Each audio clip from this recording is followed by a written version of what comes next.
Hi, I'm so glad you joined us today. I'm Tina Combs, and we're almost to the halfway point of our 10 video series on reinventing yourself after 60.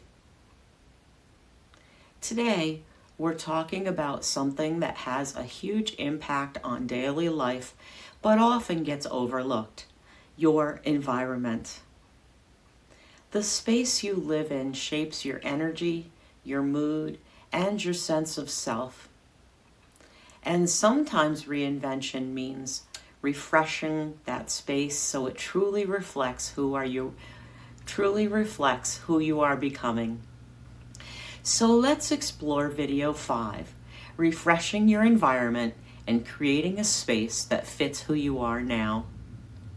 Research from Princeton University's Neuroscience Institute reveals that cluttered, outdated environments actually drain our mental energy.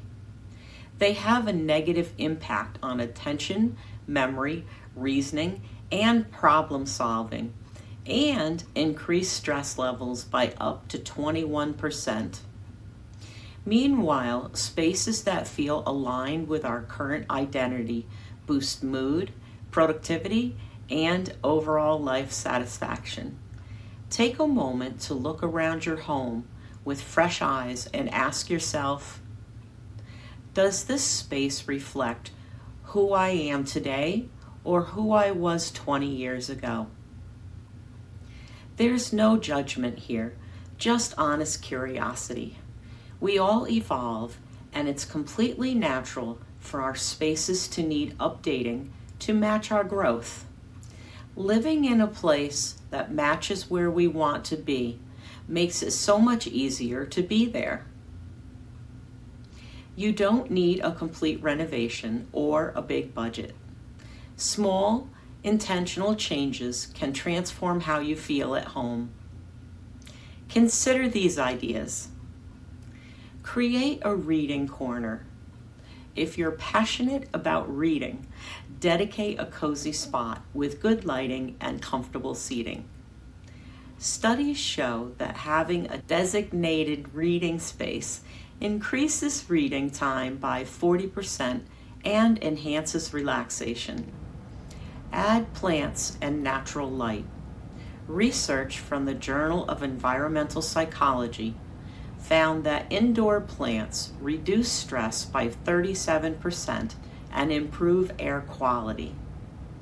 Natural light exposure increases serotonin production, boosting mood and regulating sleep cycles. Set up a creative area, whether it's for crafts, writing, music, or art.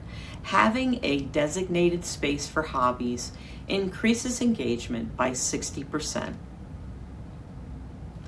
The act of creating activates pathways in your brain that regulate motivation, pleasure, mood, and cognition. Declutter mindfully. Removing items that no longer serve you creates both physical and mental space. A UCLA study found that people who described their homes as cluttered had higher levels of stress hormones throughout the day. So less clutter means less stress. Display what matters now. Photographs, artwork, and objects that reflect your current passions and relationships help reinforce your sense of identity and belonging. This isn't about achieving some magazine perfect aesthetic or spending money you don't have. It's about thoughtfully shaping your space so it actively supports your interests, energy, and the life you're creating right now.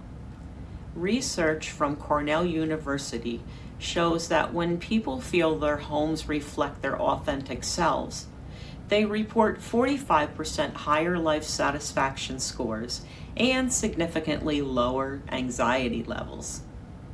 When your home truly fits you, when it feels like a genuine expression of who you are today, your entire life feels easier, lighter, and more grounded. You move through your days with less resistance and more joy. Your environment becomes a sanctuary that nurtures rather than drains you. Your home should tell the story of the life you want, not the life you've lived decades ago, but the life you're living and creating today. I hope you're looking at your space with fresh eyes now and feeling inspired to make some changes, even small ones. Remember, this isn't about perfection. It's about creating a home that feels like a genuine expression of who you are today. If you found this helpful, please give the video a thumbs up and subscribe to catch the rest of the series. I'm really curious. What's one challenge you're going to make to your space? A reading corner? More plants? A creative area? Share in the comments. I'd love to know what resonates with you. Next up is video 6, where we'll dive into connection, belonging, and building new relationships at this stage of life. Finding your people matters, and I'll show you how. See you there.